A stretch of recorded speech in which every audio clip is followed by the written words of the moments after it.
അഖിൽ മാരാർ കണ്ടസ്റ്റൻസിനൊക്കെ ടാസ്കിൻ്റെ റൂൾസും കാര്യങ്ങളൊക്കെ പറഞ്ഞു കൊടുത്തതിന് ശേഷം അഖിൽ മാരാറിൻ്റെ ഒപ്പം തന്നെ അഭിഷേകും സെറീനയും എത്തിയിട്ടുണ്ട്.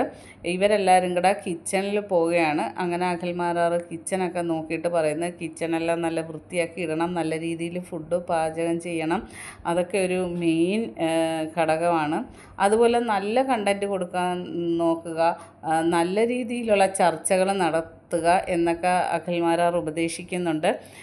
പിന്നെ അഖിൽ മാരാർ വന്നത് തന്നെ ഒരു സിനിമയുടെ പ്രൊമോഷൻ സംബന്ധിച്ച് കാര്യങ്ങൾ പറയാനാണ്. അഖിൽ മാരാർ അഭിനയിക്കുന്ന സിനിമയുടെ കാര്യങ്ങൾ പ്രേക്ഷകരിൽ എത്തിക്കാൻ വേണ്ടി ബിഗ് ബോസ് ഒരവസരം തന്നു.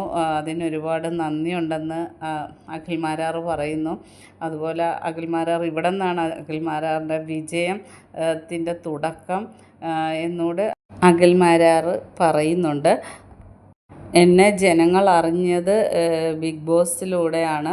അതുപോലെ എനിക്ക് തന്ന സപ്പോർട്ട്, ജനങ്ങൾ തന്ന സപ്പോർട്ടിനും ഒരുപാട് നന്ദി പറഞ്ഞു.